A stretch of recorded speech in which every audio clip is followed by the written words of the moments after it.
Vay hatırcım bulana deymen nimachilar esiraydiganda. Biz siz degan pulga, siz degan vaqtda joy, amalining taqqilib joshib qipirimiz. Emsa cho'qim men degan vaqtda sifatlik joyda qipirsildimi? Haplijama, nima deydim ki shenmaydiganda deyman. Vay maqi deb menga bir ishiniga deyman, ishqatdim.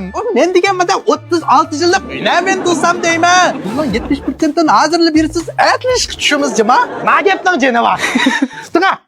Vay ustam aka, senlik uyni belgili şeli zaman bulab ketdi. Uyga borsam 4-6 minutni tashlab qo'yib, yana karam olmabsizlar. Uy qachon bitdi? Keli İbrahim sen bizden şansa keli İbrahim sen. Başka şan yok mu senin? Uyangni biz madar Canşo kıpırımız. Canşo'da mı da nöbet boyunca kıladigan narsa var da tutulmazsa deş. Uyangni Canşo kıpırgan xoşolcima sen. Ustam.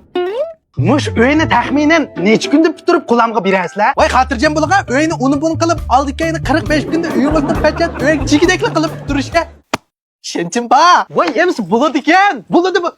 Aka, sizni akami dey. Ha, bu dadimi dey. Men sizga uyni berganda 45 kunda bitdi degandim. 6 oy oldi, uy qarshi vaqt turdi teqa. Qarshi vaqtda.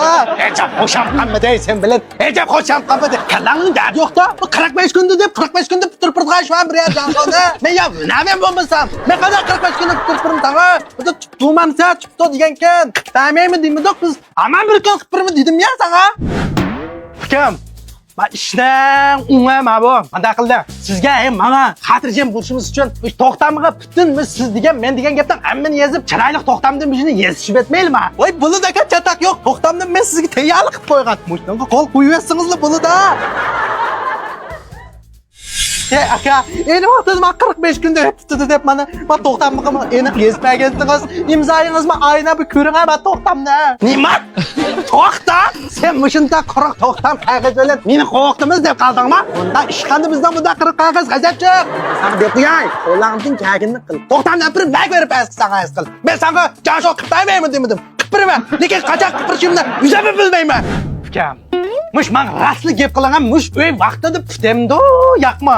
Men uyni esa olmaydim. Balamga gunoh olis oldim maktab o'tamay. Amal yo'q, yana men ya turdigan bilib qilib uyni elib etdim emasmi? Shu meni ras gap qilaman be. Voy aka xotirjam bo'lgan vaqtida turpirimiz ejab ishlanmay ekansiz. Uning ustiga balangizga muntazam tajribalik tashavgurlash maktabida ishini tezroq qilib turmajima, texnik shunday kesbi. Siz yoki o'qish pulda e'tibor qiladigan siyosatlari bor. 133 999 777 55 degan İbrahim Cemal'in bilan aloqalisiz. Endi uyning ishiga kelsak, aka, uyni vaqtida qipirimiz dedik, vaqtida qipirimiz. Men sana qipirma dedim, cho'qim qipirma. Bir kun emas, bir kun cho'qim qipirma bu Canşo'ni. Nimanda davr sadash bir gapni. Bo'ldi. Senda qo'yimchi kuyning valisini berib sotqaz qilib, bir bitonni 2 uytak. Voy, 2 bitonga bir uytak chiqib taza. O'tdan to'yg'izma. Qo'yimchi sot ko'rishim sen bilan. Ha? Quen rút qilib qo'yinglar.